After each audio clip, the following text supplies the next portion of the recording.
I live near the River Wye, so I know people who fish there, and they tell me their permits are practically a waste of money because the amount of life there has fallen so heavily.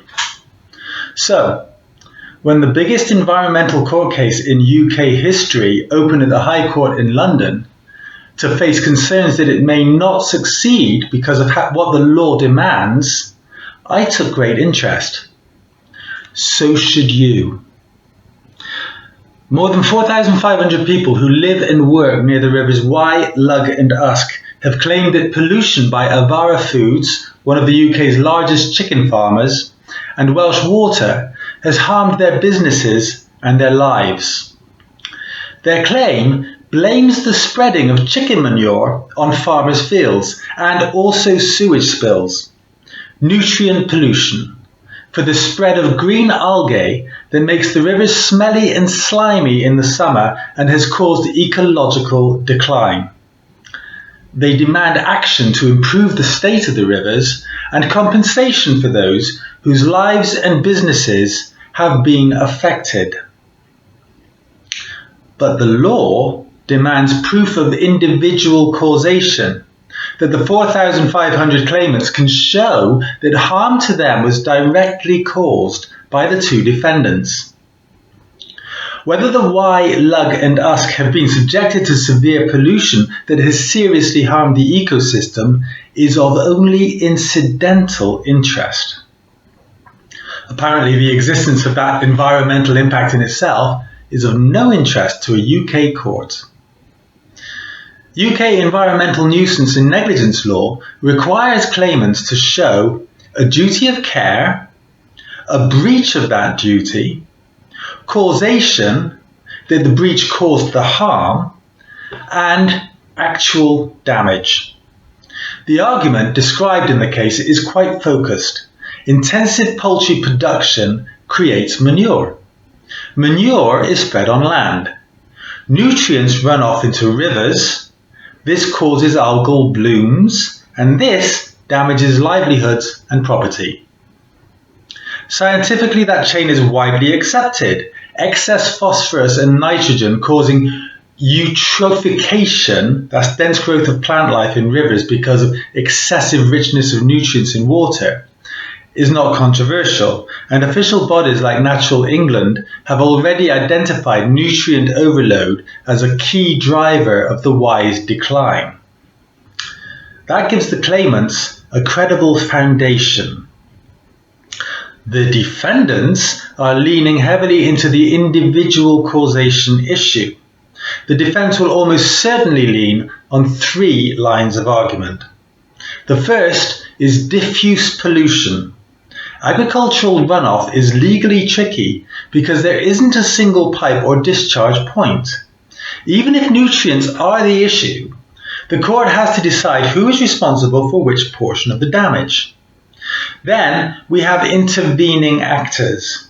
Avara doesn't spread the manure, farmers do. So the company will argue that it produces chickens, not fertilizer policy, and farmers make independent decisions about manure use. The claimants counter that Avara controls the supply chain and expansion is not straightforward to prove. Thirdly, multiple contributing causes. Welsh Water will emphasise sewage discharges, climate change causing lower water flows and higher temperatures, and other agricultural sources. Because if harm has multiple causes, the court may struggle to assign liability unless a defendant's contribution is clearly substantial. Welsh Water is also warning that financial penalties could reduce investment in infrastructure, essentially shifting the argument toward public interest and consequences. But isn't it more strongly in the public interest to keep our rivers clean and prevent our aquatic life from being killed? Lawyers for Avara Foods have already made their central argument explicit. The claim is oversimplified. It lacks a proper scientific basis, and each claimant must prove their own loss and that it was caused by the defendants. That's a legal strategy aimed at breaking the case apart into thousands of smaller, harder to prove claims. Before the hearing, the case looked like a credible but difficult test of liability. Now we see it facing serious procedural and legal hurdles. It seems the bigger and broader the claim is, the more likely it is to struggle legally, even if it is factually persuasive. In the immediate future, it seems most likely that the claim will be restructured to be more focused and define the alleged harm caused by the companies in a better way. This means there may be long delays while legal details are hammered out, and the claimants may make only partial progress with the case, rather than a sweeping win. Alternatively, the firms may push for a financial settlement if pressure builds on their reputations. Of course, that would not put a stop to the pollution of the rivers if they really are responsible for it. The hearing has exposed a gaping contradiction at the heart of the case. The law requires proof of specific harms tied to specific defendants to be remedied with money, while the environmental reality is the systemic decline of an entire three-river system that may not be addressed at all.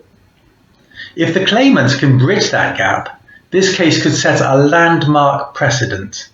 If they can't, the court may accept that the river is in trouble, while declining to hold any single actor legally responsible. That would mean the regulatory system has failed to prevent a predictable environmental collapse, leaving the way clear for huge environmental harm that could blight lives not just in the Wye, Lugg and Usk areas, but across the UK. And that would make an ass of the law.